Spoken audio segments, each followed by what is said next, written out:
போலாமா?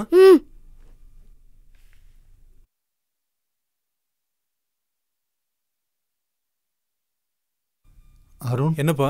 சாயந்தரம் வரும்போது சீத்தாப்பழம் கிடைச்சா வாங்கிட்டு வரையாடா, சாப்பிடும் போல இருக்குடா. சரிப்பா. டெய்லியும் கேட்குறாரு, வாங்கிட்டு தான் வாயேன்ப்பா. சரி வா. அவனுக்கு 1008 வேலை இருக்கு, சும்மா சீத்தாப்பழம் ராமப்பழம்.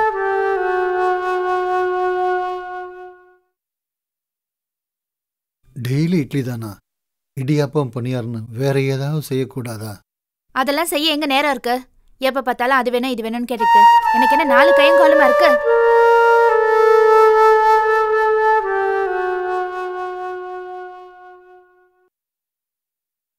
சீத்தாப்பழம் வாங்கினியாடா? சாரிப்பா, மறந்துட்டேன்.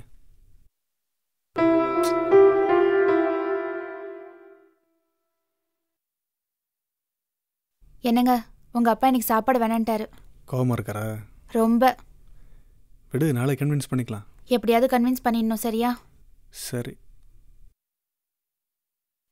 என்னங்க, சொல்லுங்க உங்க அப்பாவுக்கு என்னென்ன பிடிக்கும்னு. இடியாப்பம், பணியாரம், அது தெரியுமே, வேற என்ன? லஞ்சுனா பிரியாணி ரொம்ப விரும்பி சாப்பிடுவாரு. மீன் குழம்பு நல்லா காரமாக வச்சு கொடுத்தா வெளுத்து கட்டுவார். குழம்பு சரியில்லைன்னா தட்டை தூக்கி வீசிடுவார். மீன் குழம்பு உங்க அம்மா விட நான் நல்லா வைப்பேன். அப்புறம் தயிர் சாதம், மோர் மிளகா, ஸ்வீட்னா ஜாங்கிரி, சக்கரை பொங்கல், காரம்னா நேந்திரம் சிப்ஸு, ஜூஸ்னா கிரேப், பழம்னா சீத்தாப்பழம். சாப்பாடு திருப்தியாக இருந்தால் ஒரு பீடா சாப்பிடுவார். அம்மா பெர்மிஷனோட ஒரு தம் அடிப்பார். அம்மா, தாத்தாவுக்கு ஜெம்ஸும் லாலிபாப்பும் ரொம்ப பிடிக்கும், அதையும் எழுதிக்க. சரி.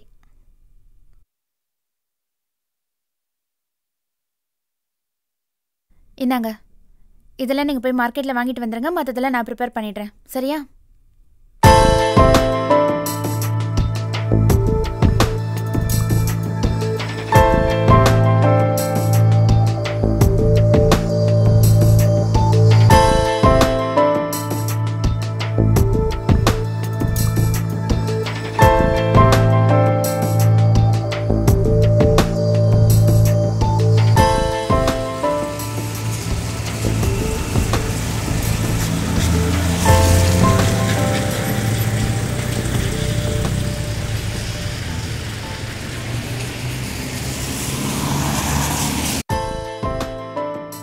இந்தாம்மா, எல்லாம் வாங்கியாச்சு. பீடா வாங்குறதுக்கு தான் ரொம்ப அலைய வேண்டியதாக போச்சு.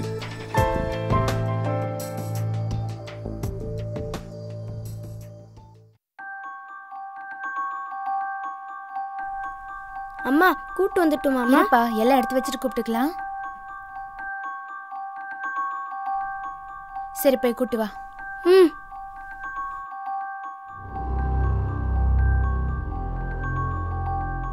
எல்லாம் ரெடியா? ரெடிங்க.